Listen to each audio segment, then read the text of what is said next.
All right, hello class. So I'm going to take you guys through how to actually prepare and read a pattern or prepare for reading a pattern. So I'm going to take you through Ravelry and we're going to pull up some patterns and I'm going to walk you through the beginning stages by screen sharing the website and the pattern download with you, and we'll talk through the different elements of the pattern.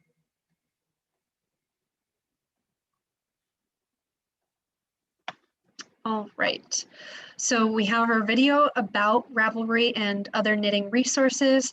So I'm going to go ahead and actually download a pattern and we'll be able to look at the different elements. Now I want you guys to start by just looking at this is a free hat pattern that I pulled up on Ravelry. So I want you to start by looking at this kind of homepage descriptor of the pattern. And in here, we can see that they recommend a worsted weight yarn. They give us how many stitches and how many rows are in a 4-inch square. So that would be a swatched. If we did a swatched square that was 4 inches by 4 inches, we would know that that's how many stitches across and how many rows up and down we would have in those 4 inches. And then it has a needle recommendation. It tells us how much yarn we are going to use in that project. And it tells us that it is available in small, medium, and large, and the pattern is written in English. There are a lot of different languages on here because this is a very widely used international website. But I would say the vast majority of them are in English or have a translation. So we're gonna click on the pattern and then we're gonna download it. So it downloads to my computer. Double click on that. And here a lot of these like kind of more formatted patterns, they usually have like a cute opening page where it's like a picture. Usually if it's men's pattern, this is like usually the knitwear designer's husband or boyfriend or something, or brother. And then they'll give you sometimes like a little story about the inspiration. So this is a very simplistic pattern. So these are kind of like the very basics. So we look at, this is an adult size and looks like it's offered in small, medium, large, and the pattern is written in size medium. So what that means is if we're following the default pattern, it's going to be in medium. Now it does say here's the circumference. So if we're looking at an unstretched circumference, so you think of a hat, a ribbed hat is kind of smaller and has the ability to expand. Knitwear is elastic in that way. And then it tells us the length from the brim to the top. So where the forehead would sit to where the top of the hat would sit. So you can take these measurements on either yourself or somebody else if you're knitting this for somebody as a gift or something. And you can compare those measurements to make sure that this pattern would actually fit them. And then we go through in the materials section and it tells us so it gives us the actual original yarn that they used and the fiber content of that yarn. It tells us how many grams, yards, or meters are required. And then it says any other worsted weight yarn.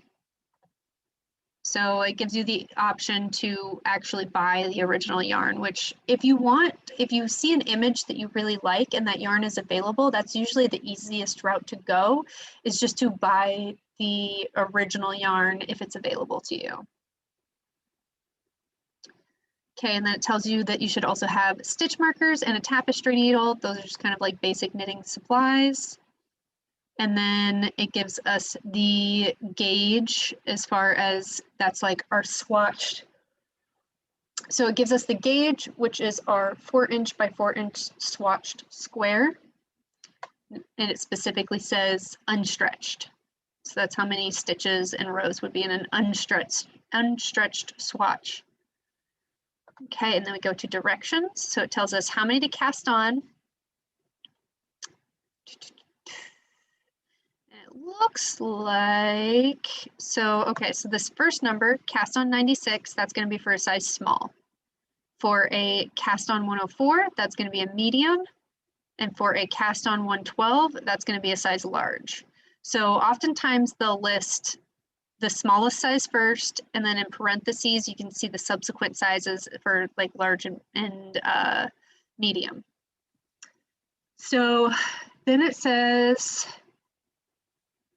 place your marker at the beginning. So they're assuming that you're working in the round, you're working in a loop, and you want to place your stitch marker at the beginning of that loop so that you know each time you've made a full rotation. And then it tells you rows 1 through 16. So we're going to knit 16 rows, and that's where like one of those counter markers might come into handy. And you're going to do knit, purl.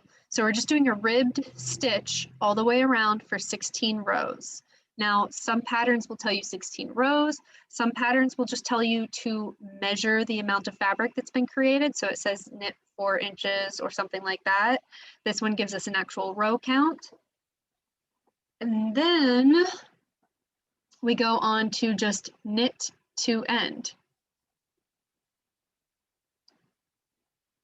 So we're going to do one full row of knitting. So that's row number 17 is a knit to end. So we're going to do one full row of knitting, and then row number 18, so the subsequent next row, is going to be purl to end. So we're just adding in a little visual breakup, and that is similar to, see this little line here? That's very similar to what we did on our sample scarf, where we just add kind of little visual break, a just tiny decorative element. And then we return back to, it says repeat rounds 1 through 18 2 more times. So it's just sending us back up to the top of this pattern, and we're repeating this whole thing 2 more times. So rounds 1 through 16, which is our rib stitch, 1 by 1 rib, round 17, which is knit, round 18, which is purl. So just the repeated pattern of that 2 more times. And then work 4, 8, or 16 more rounds of 1 by 1 ribbed stitch. So after we've gone through this section, we've done that a total of 3 times. This is our final section, and we're going to be ready to, yes, we're starting to decrease at this point.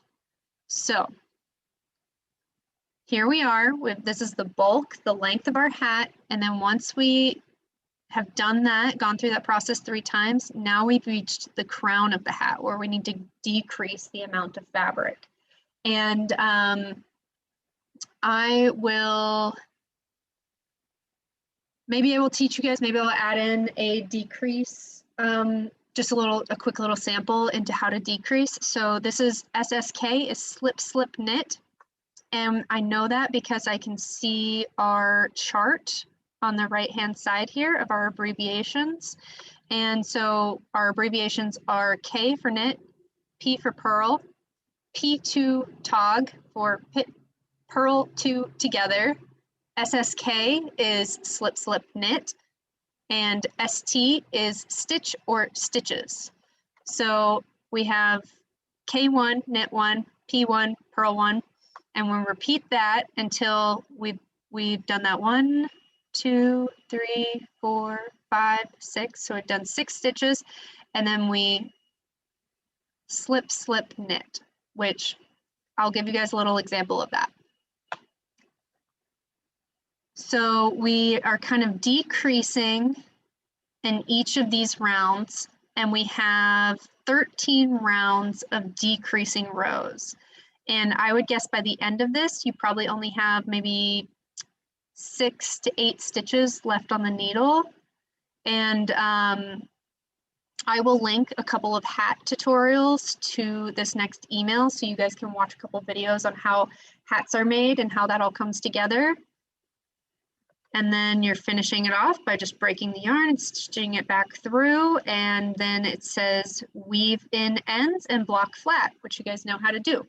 So that was a relatively short, simple pattern for you guys to follow. And this is actually a very clean visual setup for a pattern. Let's see if we can find another one. Find one that's maybe a little more complex.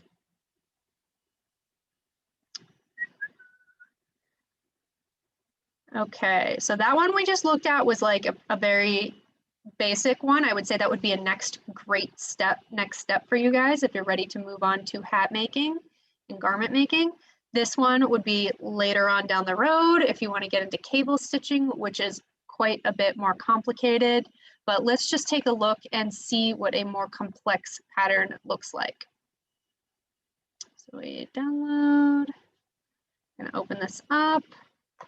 Okay, so as you can see, there's actually a visual chart language to cable knitting, and this can be incorporated into other types of knitting like lace knitting.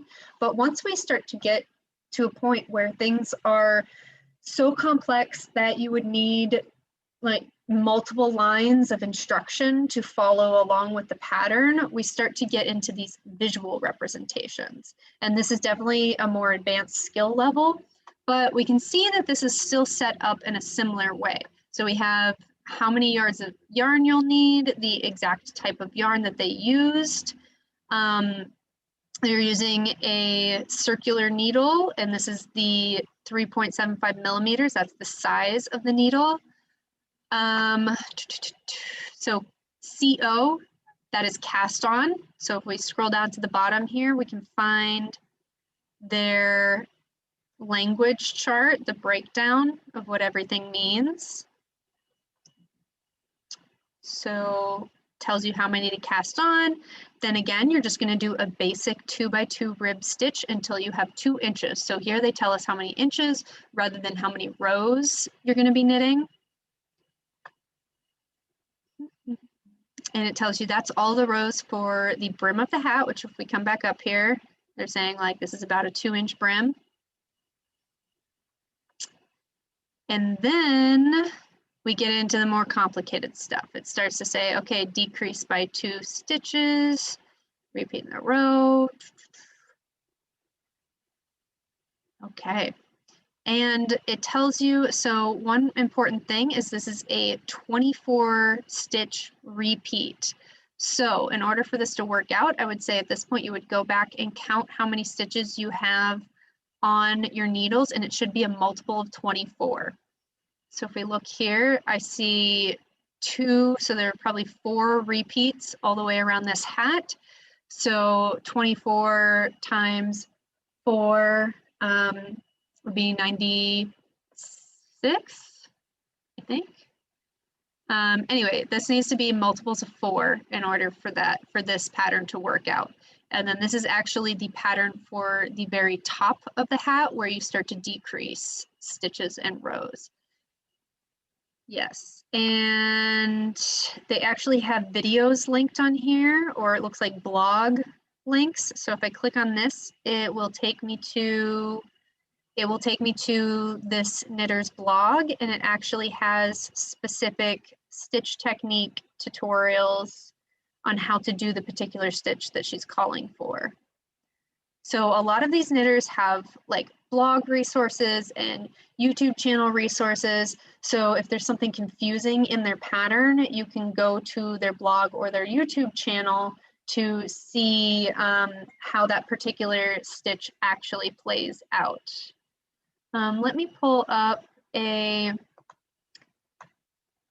I'm going to pull up a sweater pattern.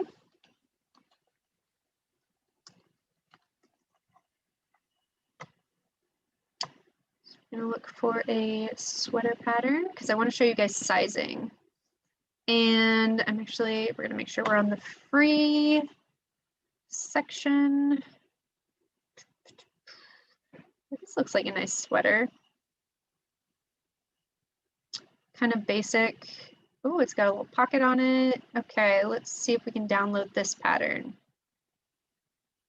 Okay, so this link actually takes me to another website, so we'll see if it's actually free because some of these links will take you to the website and then it wants you to buy it from the website. Okay. So here we have a blog about the sweater. Oh, that's really great. They give like a really detailed description of the materials, the gauge.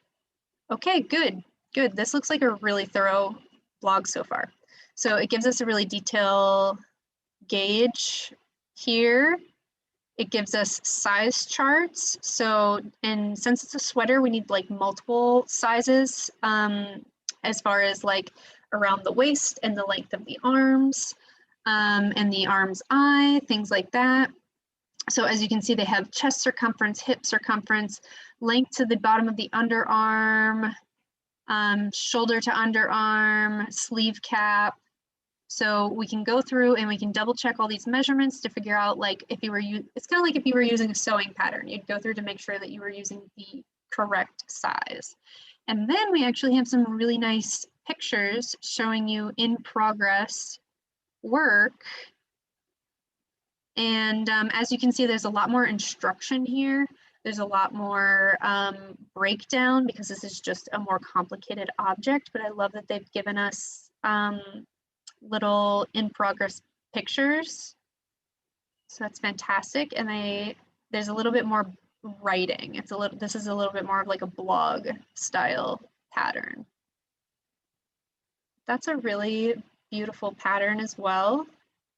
And I love that they give detailed things like this, how to join the sleeves together.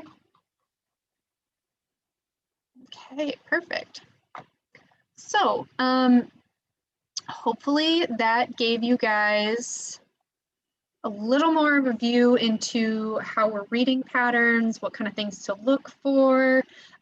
As you can see, the first hat pattern was definitely more simplified, a little easier to follow, and kind of similar to the way that I've been instructing you, but just written down. So I hope that we can start to branch off into those things, but don't feel overwhelmed if you're not there yet, because knitting is very much, we're building instruction on top of one another. And I want you to just work through to the point where you're comfortable, and because I want this to be enjoyable for you. I want you to feel relaxed and enjoy the process. So remember, one step at a time. If you're not there yet, that's okay. But enjoy your projects